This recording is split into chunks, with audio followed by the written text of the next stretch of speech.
In the morning, when you want to find out what's going on with your study, the first thing you're going to want to do is go into your portal. So we can log into our portal by clicking the login button with our professional ID and password. We'll be able to see right away what the recent activity type is for our particular patient. In this case here, we're looking at their study, and we can see that the study is complete. By clicking into the patient, we'll then drill into that patient's details, and we can see which studies the patient has completed. As you'll notice here, we have a Theragnostic study and a sleep study that are both at 100%. If you want to know more information about that, you can click on whichever study you'd like to know more about.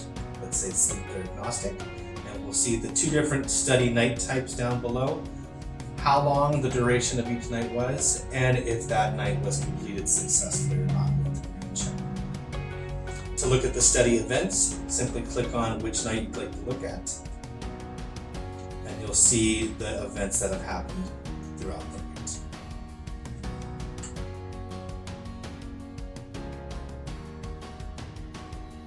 So now that we've looked at our study events and we know that our night is complete, we are now going to open the study in the DataViewer. So to do that, we're going to go back to our study name and we're going to click the Open in DataViewer button. So now our DataViewer is going to open. We can click that little message if we want to make it open every time, and it will take a little bit for it to render our histogram. So now that the study is open, we can see the histogram, which is going to give us all our raw data. Up at the top, we'll have our menu bar. It's just your typical menu drop-down bar, like with File, Edit, View, Zoom, anything else you want to see in here. Right below that is our navigational tools. We'll have all of our tools that we use to look at the data. And then below that, we have our activity, so we can see when the device was active, inactive, if there were a pause, which is the red, and if there were any events, we'll see the triangle with the exclamation point. We can hover over that to find out exactly what happened at that time. Perfect. And that goes throughout the entire length of the evening here, and we know what the relative time was of the study. At the very bottom, it starts at 0, and then this one particularly goes all the way up to about 6.5 hours. Depending on what type of night you've loaded up, in this case here, it's a Sleep Theragnostic, we'll have our different channels. So the top channel on a Sleep Theragnostic will always be the protrusion channel. This is where the mandibular positioner will, in what position they'll be throughout the study. If you hover your mouse over particular timelines within it, you'll see where it actually is. Below that is the oximetry channel that's pulling from the pulse ox. The airflow channel that's getting from the nasal cannula with the inspiration and expiration of air. The pulse through the pulse ox. Effort through the effort belt channel. And then the bottom channel is the snore channel. And on the oximetry channel, the yellow bars indicate events. So in this case, this is where the blood oxygen dropped by 4% or more. And you can hover over those bars to see exactly what's happening for each event. And then right at the bottom, we have our body position. So this lets us see what position the patient was in during the night. So we can show right side, left side, on their back, their stomach, as well as upright, and that is the black area. On our sleep theragnostic studies and our sleep studies, you may have multiple study nights. So to navigate to each night, it's just up at the top here. You'll see in the sleep theragnostic, it starts as a dynamic, which is your dynamic night. And if you have multiple nights, you can just choose through the drop-down bar, or you can hit the little moon from the right or the left to go to the next night. There's night number 2, and this will be night number 3. Some other tools that you can use on the navigation bar are the time window. So this just allows you to decide how much data you want to see on the screen at a given time. So you can go as little as 10 seconds up to 8 hours. And then using the little bar at the bottom, you can scroll through and look at your study. To the right of those are a couple of tools that you may use. The first is the magnifying glass, and this just allows you to look at an area of data in more detail. So you're just going to left click and drag, and then when you release, it will bring that area into more focus. And you can keep drilling in and looking deeper and deeper into the data. Next to the magnifying glass is the ruler, and this is going to allow you to take a measurement of an area of the study. So let's say we really want to know what was happening in this time period. Again, we're going to left click and drag, and then it's going to give us a little pop-up letting us know how long that period was, how many events, and what the corresponding ODI was for that period.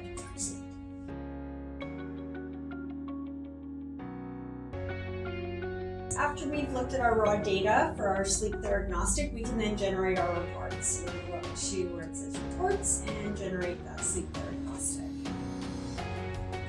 Okay. Once the study opens, we'll see that page 1 is the same as on a sleep study, the information that was entered into the portal. And page 2 is really where you're going to go. This is all the information you need to go ahead with your clients. So up at the top, we have our information on the study. It has our scale readings. In the middle is just some statistics about your study. The one that I like to always look at is the number of motor position changes. This just lets you know how many times an individual position moved on each night. Wow, 229 times. Not uncommon on that dynamic night to have hundreds of movements. I've seen in the 500s. Static nights, less movement because we have our idea of that position. We're just getting in there and refining it. Below that is our prediction. It gives us that information in 2 ways, both in words and in a beautiful picture. So we know that our patient is a responder, and we know this by looking at that study result. As long as that result falls to the left of that center, they are a responder.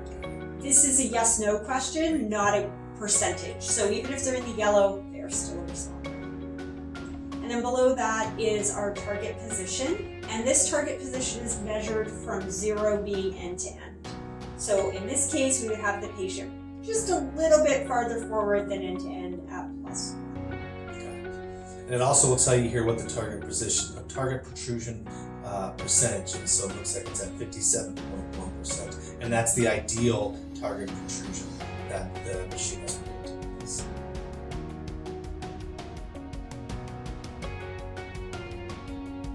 So in a sleep study, you have the option of either scoring the study in oxygen desaturation or apnea-hypopnea.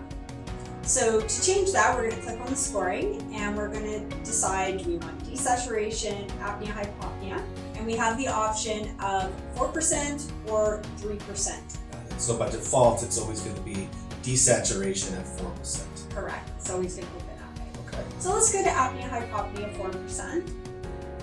And we're going to see that those events have moved. They're now on the flow channel. Perfect. So we can go ahead and look at those after they're there and see what we're looking at here. We can. And to determine, do I just hover over it? You do. Okay, great. So it looks like these are hypopneas here. That's excellent. Is there a way that we can kind of get like a overall scoring of what's going on, like a report? We can. So for that, we're going to go to the Reports tab. Okay. And we're going to open it, and it will only let you open the type of study. So if you did a sleep study, the sleep study will be highlighted. If you did a Theragnostic, Theragnostic. So let's generate that sleep study. And here it does have this drop down. It's going to give you both ODI and AHI on the report. So here is only where you're going to decide if you want 4% or 3%. You're usually going to use 4%. Okay, looks like my report's up. Perfect.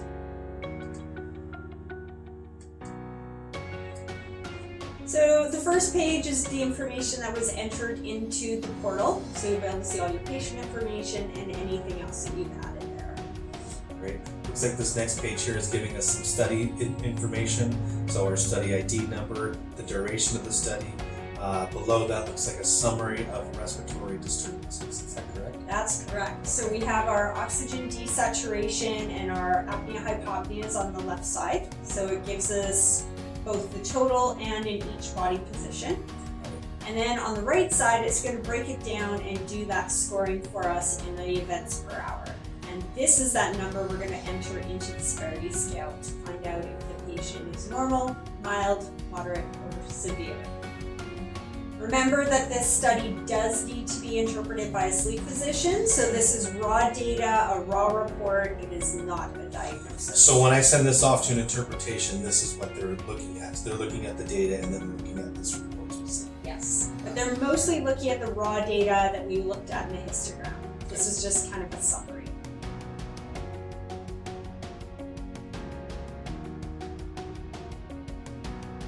As we were just discussing that raw data and the report itself needs to get sent off to a specialist, you have to remember that once your study gets to 100% to go into your portal, assign your specialist, and you can assign any specialist that you're used to using. Once you have it assigned, you can then go ahead and send notification up at the top. A pop-up will asking if you're sure you want to go ahead and send the notification. Just go ahead and say notify. Once you sent your notification off, you'll get the pop-up, and you can then notice here that it'll tell you when the specialist was notified. What's great about this system here is this is all done via email. From this point on, whatever your contact information is in the portal, you will then get a notification from that specialist right back to your email when that information is ready. You can then look, and you'll see the uploaded file if they are going to upload a file back to you, right back in where your patient's information is.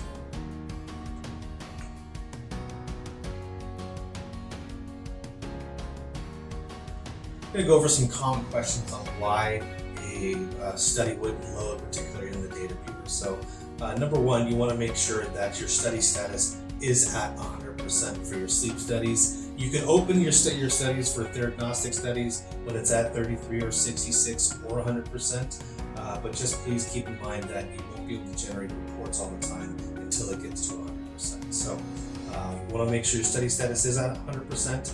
In addition to that, you also want to make sure that your nights have been completed successfully. So you'll have green check marks next to each night that has been completed.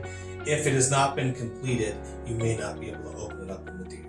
As you can see right now, it's grayed out, so you can't open it. Some common things you also want to check with this is make sure that the patient does have the tablet turned back on in order for that information to get uploaded to them. So important to let your patient know that at the end of the study night, just leave the tablet on. It will go to sleep once the upload is complete. That's correct. You'll also notice that the portal itself will time out eventually. If you're logged into it for an extended period of time with no activity done and then go back to your screen to try to open up something in the DataViewer, it may have timed you out. So it won't say timeout on the screen. What will happen is you'll open up your DataViewer and you'll get an error on the DataViewer saying error. If that happens, go back to your portal, log out of the portal, and then log back in, and you should be able to open up at that time. One last thing that you are going to want to check within your DataViewer to make sure that everything is okay is you're going to want to go and open up your DataViewer and make sure you are on the correct version in order to open up these studies. I can show you where to do that now. You can just go up to your DataViewer, go to the About up on your menu bar, and it'll read off to you the version of 6.0.0.21 or higher in order to read these studies. A common question we get is on what we can see on a report or in the DataViewer. So, can we see central sleep apneas? No. Will it be on the report? No. Another one is getting an AHI on a Theragnostic study.